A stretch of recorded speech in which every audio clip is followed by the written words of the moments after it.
Assalamualaikum warahmatullahi wabarakatuh, saudara-saudari pemirsa semua yang saya hormati. Saya cukup senang dinamika perkara COVID-19 di Sumbar. Saya cukup senang melihat perkembangannya. Yang saya cukup senang adalah, supaya saudara-saudari jangan salah paham, yang saya senang adalah banyak kasus di Sumbar itu 62.000 lebih. Ya. Itu kasus terdeteksi yang divonis terinfeksi COVID-19. Nah, yang saya senang adalah, lagi-lagi saya ulang, yang saya senang adalah kasus sembuhnya lebih dari 52.000 orang. Ya. Berarti yang meninggal yang lebih dari 62.000 atau yang lebih dari 52.000 tadi yang sembuh. Nah, berarti kita bicara yang lebih bernalar, lebih memahami maksud seseorang, lebih aktif berdialog, ya, supaya jangan terjadi hal-hal negatif. Dan berita sedihnya 1.300 lebih yang wafat. Ya, jadi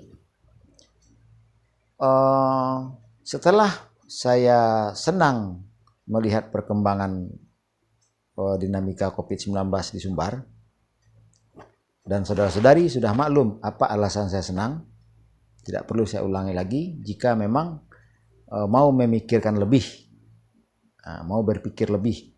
Nah, sekarang kita bicara sedih. Itu 1.300 lebih saudara-saudari kita di Minang wafat. Nah, namanya alam takambang jadi guru, kita harus merujuk kepada orang-orang yang sembuh. Kita harus memakai metodenya. Kenapa bisa diponis sembuh? Nah, ya. Tapi di luar itu semua, setelah berita sedih, saya sangat prihatin. Karena sampai saat ini masih melanjutkan metode yang lama dalam penanganan COVID-19. Masih berpatokan kepada anggaran dana. Nah, untuk dimaklumi saudara-saudari di Minang, seluruh Nusantara ini, baik itu di dalam ajaran agama Islam maupun dengan berpolitik, cara berbangsa, cara bernegara, itu kita leluhur Minang yang mengajari Nusantara ini.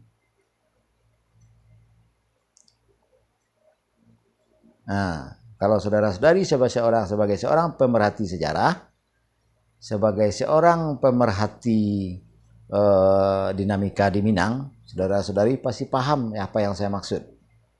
Ya. Dan kenapa monoton, vakum? Ya. Cuman melanjutkan cara lama, dan itu nanti tidak tertutup kemungkinan korban bisa bertambah. Ya. Di dalam hal alam Minang, leluhur Minang itu banyak mempunyai tips.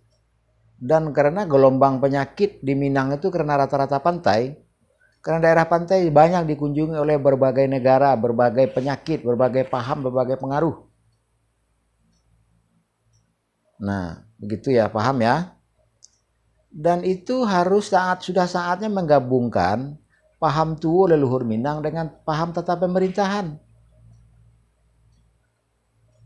Nah, cuman yang dibilang paham tuo Minang ini, satupun penghulu itu tidak ada lagi yang melewati proses kaderisasi alih generasi, sejarah, maknawi, hukum.